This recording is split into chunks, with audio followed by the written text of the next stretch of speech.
Hey friends, welcome to another video about dividend stock investing. I want to share in the video today 5 lessons that I have personally learned about dividend stock investing in recent years. Of course, I have learned these 5 lessons through making mistakes. And I've been at this a really long time, but I still make mistakes. And I view that as part of the investing process. I'm always getting better. I'm always learning. I'm always improving. And hopefully I can share those mistakes and lessons along the way with all of you out there on YouTube so that others can benefit from the lessons I've learned as well. I've got the 3M whiteboard here with me. I even have some notes that I typed up ahead of time. This is old school PPC, and everyone. I am ready. Get ready, everyone, for a really exciting dividend stock investing video.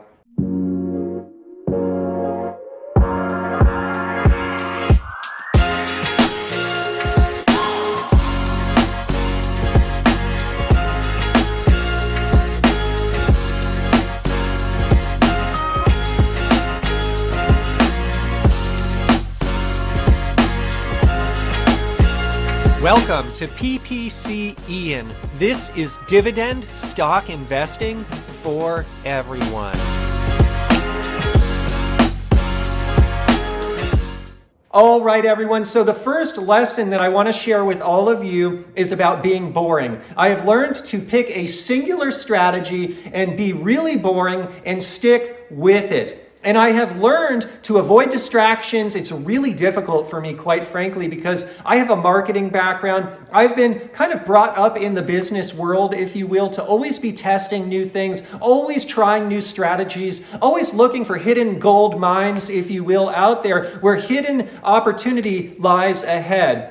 That philosophy, quite frankly, has made its way into my investing at my detriment, and I am learning in more recent years to try and stay boring and not go out there and test so much because I've already found the strategy that works for me, and that is dividend stock investing in core premium companies. And what I'm trying to do right now, the lesson that I have learned, is around building a fortress around my strategy. And what that fortress means, quite frankly, is trying to block out the temptation to get distracted, trying to block out things that might come across on my social media feed that look so exciting and are tempting to try these new investing strategies, but my mental fortress, it blocks them out. Part of the fortress is staying disciplined and just ignoring things that don't make sense for my strategy. And so I have an illustration up here. This is a castle wall, if you will. I actually work in the self-storage industry and commercial real estate. And when I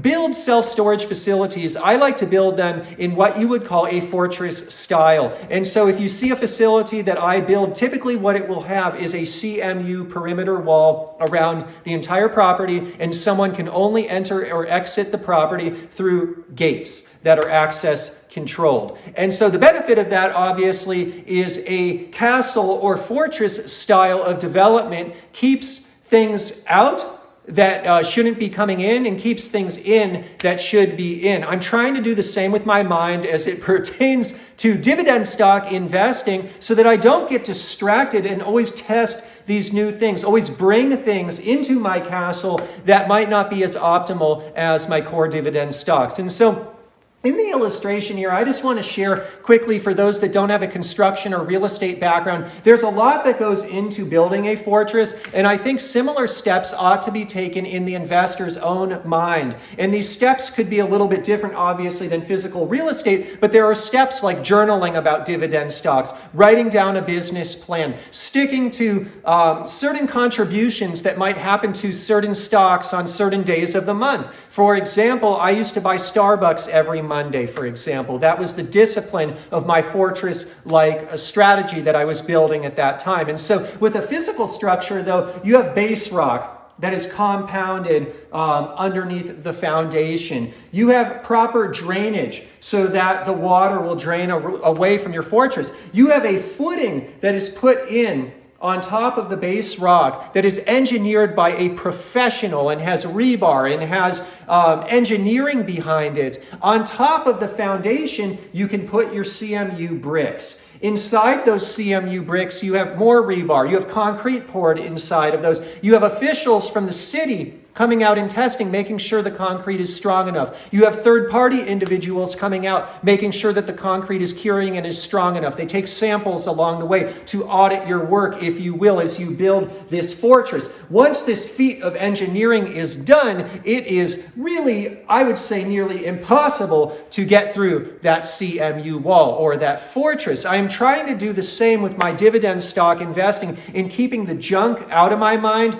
keeping the right stuff inside the fortress. And so something that's so interesting is to build something like this, you need engineers. But as a dividend stock investor, I do think it's important to have engineers of sorts, and the engineer could be yourself or myself, but also, why not from time to time consult a licensed financial advisor? Or if that doesn't make as much sense, why not consult someone who is really trusted, such as your significant other? Having those ideas go back and forth, and having an accountability partner, a significant other who can keep you on track as it pertains to the right strategy is very similar to real estate. When I am developing real estate, there are so many people involved that are all auditing my work. And so also in building a fortress, you need permits. You need to go through the city. You need to pull permits, and when you're done building it, they're going to check everything. They're going to check it along the way. It's the same thing with investing. Does it make sense along the way to have a process, not just kind of go, hey, I like this stock today, or this one sounds interesting.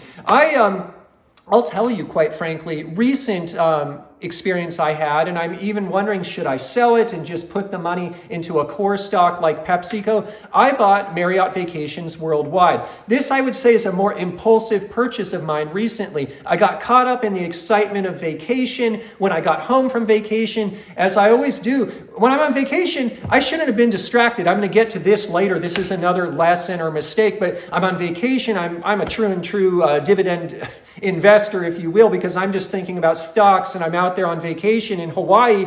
Hey, should I be enjoying the beach? No, I want to think about new businesses that I could invest in. Anyway, I find a business, I get home, I analyze it, I end up buying it. But that's a bit of a distraction. If I had a better fortress, one, I would be separating the really, I'm not saying VAC or Marriott Vacations Worldwide is a bad stock. I think it's a great stock, great company. I love the company. It's very premium in core, but is it as premium as PepsiCo? No, it won't be ever as premium in my portfolio or to me as PepsiCo. And so if perhaps I had a better mental fortress, I would have kind of separated vacation from investing. And also, quite frankly, I probably would have said, Ian, enough is enough. You have enough positions. Just focus on the best positions, because is really the 51st position going to be any better than the 50th or 49th or 48th idea that you had? No. And is it going to be as good as the first, second, third, or fourth idea that you had? No. And so that is something I've learned about building that fortress, but it could also just filter the junk and the time wasting. Boy, on vacation, should I really be thinking about investing that whole time?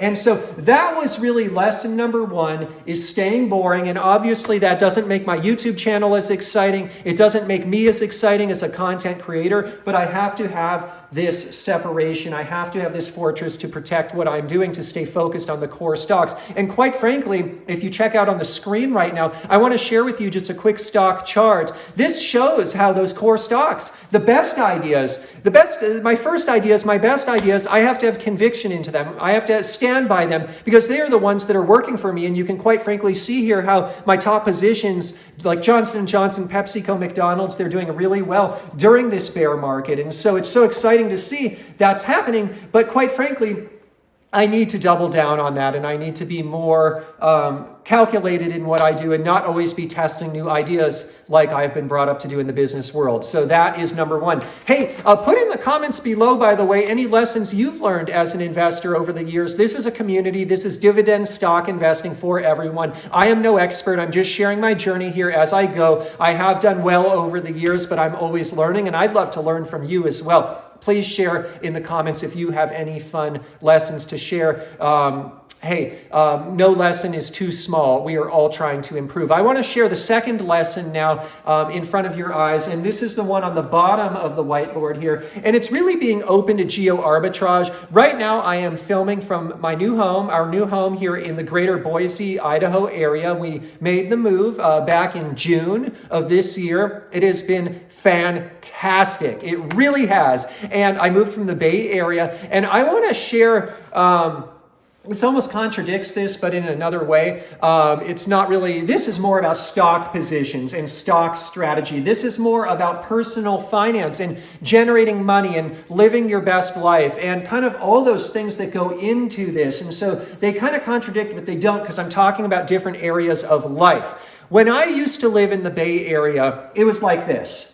It's a kind of a smaller area. It's fun because when I visit there now and I drive around, I'm like, whoa, these streets, they're so small. I almost wonder, how can cars even fit on the streets? Everything feels miniature. Am I in like a miniature land? It's really interesting because everything here, it's more spread out. It's bigger. It's more suburban. And so when you go back, and I fly back for work from time to time, it's so interesting just to juxtapose everything. But when you're in the bubble, this is the Bay Area bubble, there's a whole lot of people. And so you got all these people, and here's me. I'm this small little one at the bottom, green, light green, and I guess this is more aqua colored for the rest of them. But people can be stressed out, quite frankly. It's a tiny world. There's fewer resources. Everyone's competing for those resources, and you get caught up in this. And what I got caught up in it was kind of, Ian, if you can't make it here, you're not worthy. Ian, if you can't make it here, you're not successful in life. If you don't make it to the top of this food chain of all of these hyper-competitive people,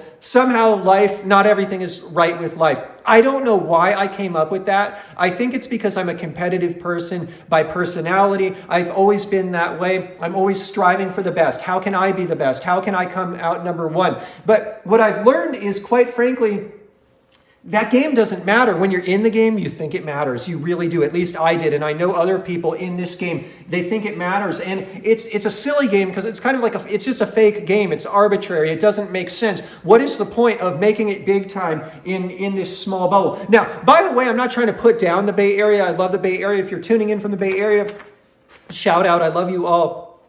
But I'm just trying to share my personal experience of what I went through. And quite frankly, not everyone who lives in the Bay Area went through kind of the thought process that I did. They might think about it differently. And this applies not only to the Bay Area, quite frankly. There's other hubs or other areas that are very expensive, very condensed, very tight.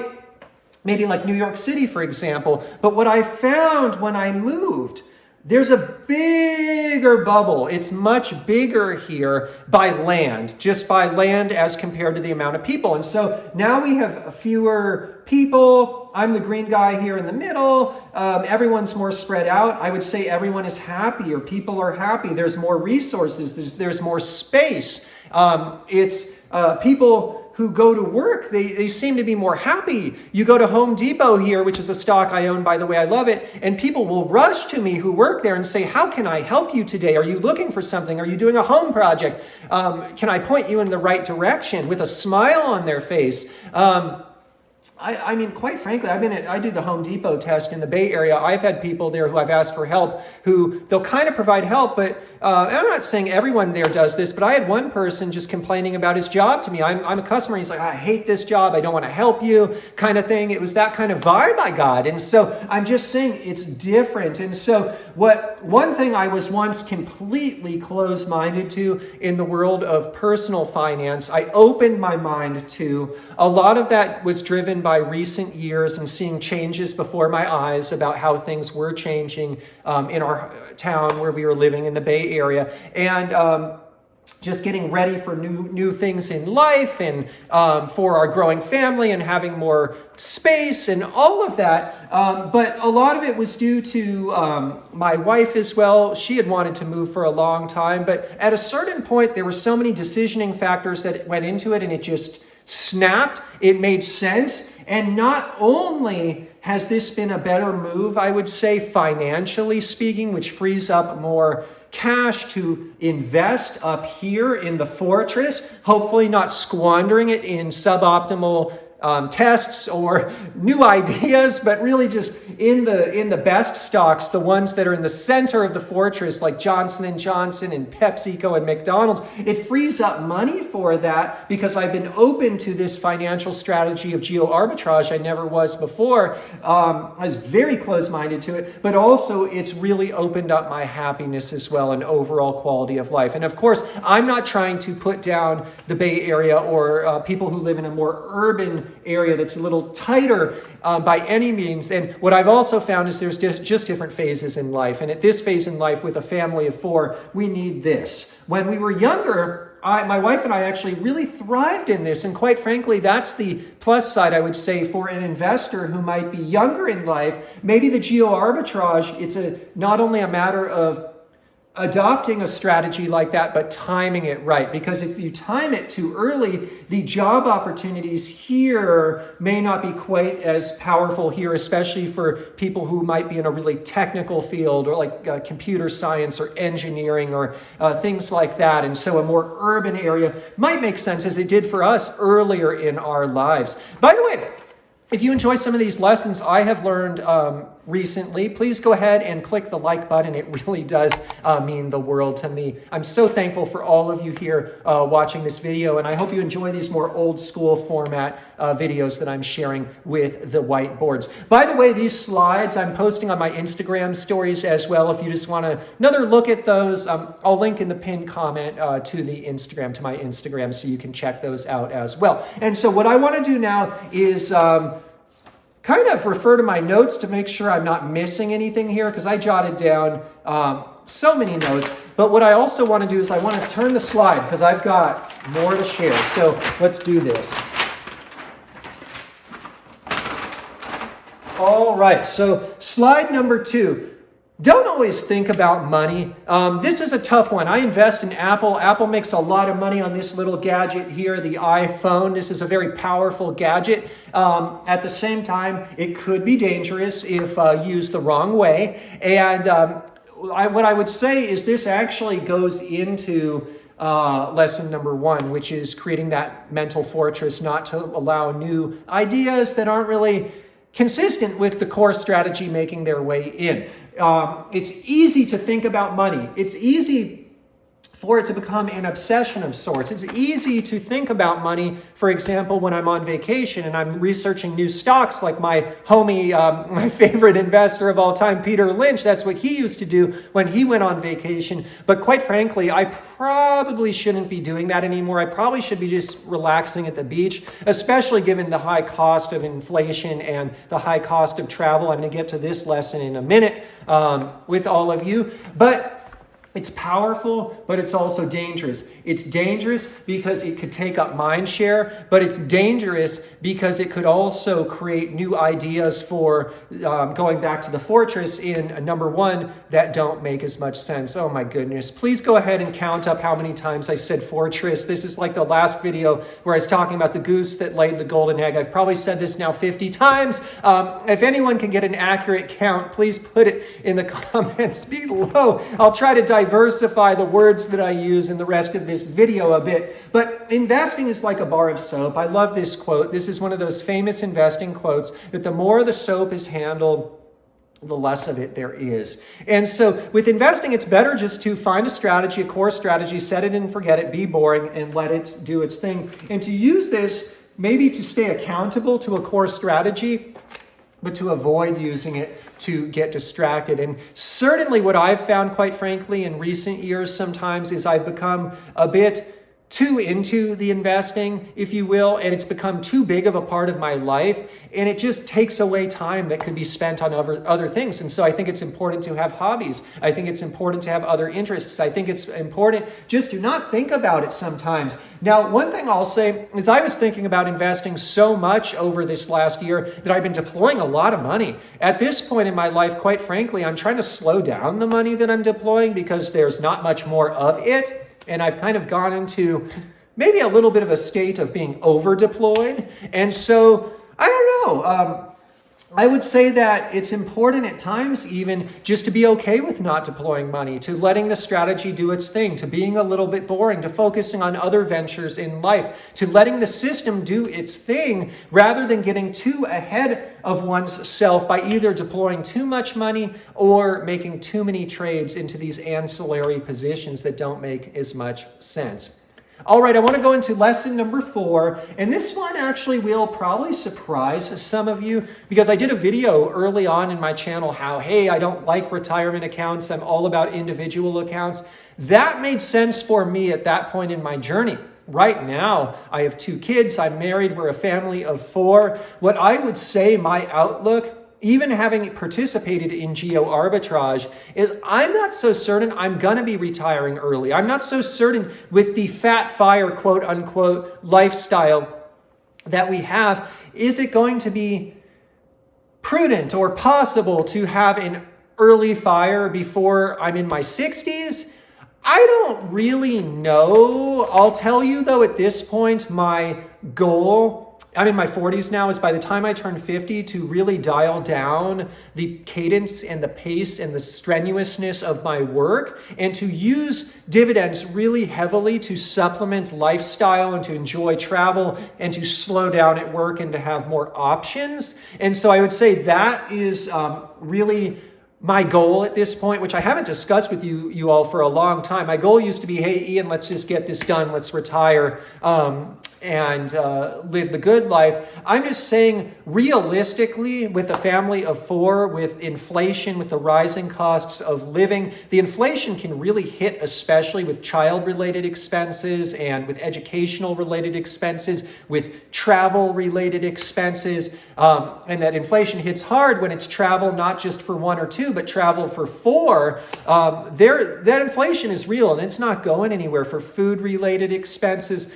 so on and so forth. Thankfully, by playing Geo-Arbitrage, there's been a little bit of savings, not much, but some on the housing side of the equation. And so that plays in my favor. But what I have realized is retirement accounts, surprise, surprise, they have meaning for me. And I've been adding to retirement accounts. And this is part of my strategy now. And I want to share why through illustration.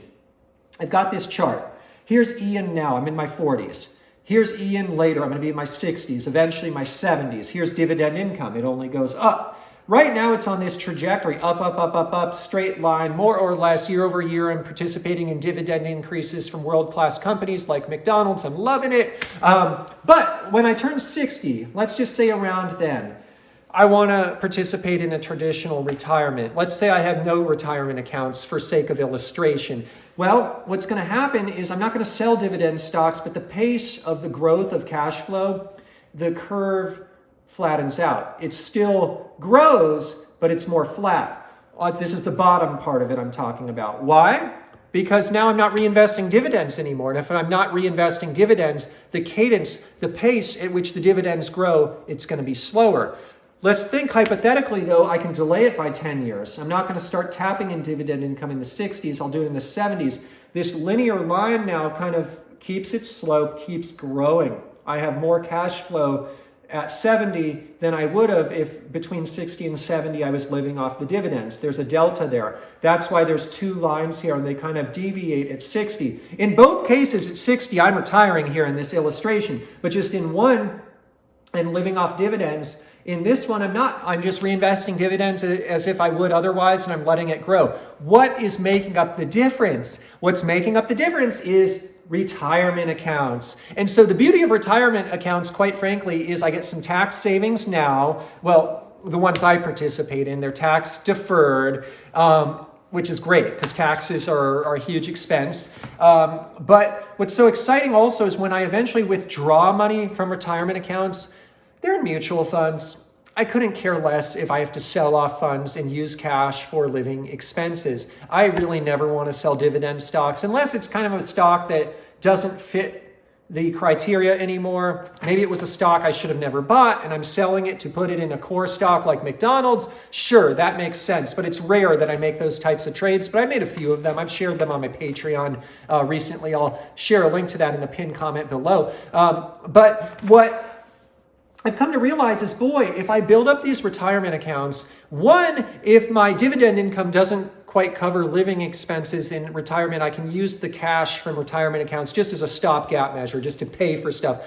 But two, how about if I delay the age or how much of dividends I use in these years, and I just let it compound more? Because we know, when we've all looked at the dividend snowball effect, that it really grows substantially in those latter years. Perhaps this shouldn't even be linear. It should be more like a hockey stick curve. I'm just trying to be realistic and kind of conservative, but maybe it should go up like that. I can participate in a lot more growth in the core dividend portfolio later in life if I have retirement accounts and I use the retirement income to cash it out and pay for living expenses. And so this blue triangle here, it's kind of using retirement money to keep this line growing. And so I can reinvest longer. I can live off of well, there's actually two choices. I can reinvest longer, which is this line, or I can live off of dividends earlier, which is this line. Now, we know cash flow grows slower when dividends are not reinvested. And so that was lesson number 4. And I've actually gone after retirement accounts recently this year. And it's been a big epiphany for me. And this is just living proof that a dividend investor, an investor overall, can adapt with the times. And one of the ways I adapted with the times is just moving. Left the Bay Area, moved here to the greater Boise, Idaho area. My family adapted with the times, not only with the world, but also I would say just with our family, with where our family is at in life. I also, though, am adapting with the times. There's a political and a taxable kind of landscape now where we only see taxes headed in one direction. And so retirement accounts are one of those few vehicles that are really left, that are really helpful just to the everyday person, other than dividends. Dividends are for everyone. And that's one of the reasons I love dividends, by the way. They're so accessible for anyone and everyone who is able to open a brokerage account. But retirement accounts are still there as well. And so I am taking advantage of that now. And that's been a huge change, a huge lesson for me. And on that note, I've got one more lesson today. It is all about bonds. Boy, I'm going kind of against some of my earlier videos, and it makes sense because times have changed. Chronologically, if you look at my videos over time, you're going to see me grow as an investor, which is great because I want to show everyone out there that investors can continue to grow over time. We can only improve over time, but also just times have changed. When I did my video about bonds being weak, dividend stocks being strong, the 20-year Treasury wasn't yielding 4.5%. Bonds were yielding nearly nothing because there had been this multi-decade bond bull market. Well, surprise, surprise, that bull market is over and bond prices are tanking. Bond yields are skyrocketing. I just invested, by the way, in another 20-year Treasury recently. I'm going to do probably a separate video on that to explain my experience with that. But bonds are not weak right now. Quite frankly, at a 4.5% yield on the 20-year and 4% range yields on anything shorter in duration too. On treasuries, I'm talking about bonds that are backed by the faith of the government, U.S. government nonetheless. That's a pretty good yield. And what I've found based on my own research, quite frankly, is the break-even point, if you will, contrasting dividend stocks against bonds these days. The dividend investor has to hold 6 to 8 years and reinvest dividends, let the compounding happen, and let the dividend increases happen to kind of reach parity with bond yields in this kind of 4.5% range. And I'm talking about core dividend stocks. I know there's dividend stocks that yield 8% off the bat. That's not my wheelhouse. My wheelhouse is the sleep well at night stocks like McDonald's, J&J, Pepsi, that are yielding in the mid to low 2% range. It takes 6 to 8% or 6 to 8 years to get to that point where there's an inflection point with the 20-year Treasury. Now, a key difference, though, discrepancy between the two is the bonds, when they mature, not game over, but that money is cashed out. The key difference with dividend stocks, core stocks, is they're forever. Those dividend stocks last on forever. And so what I've realized is this triangle that I discussed right up here, stopgap, I can do that with retirement accounts. I can do it with bonds as well. And so it just so happens I'm in my 40s. I have about 20 years towards a traditional retirement, probably less than 10 years at this point till I want a semi-fire in my 50s. But 20 years towards the big retirement.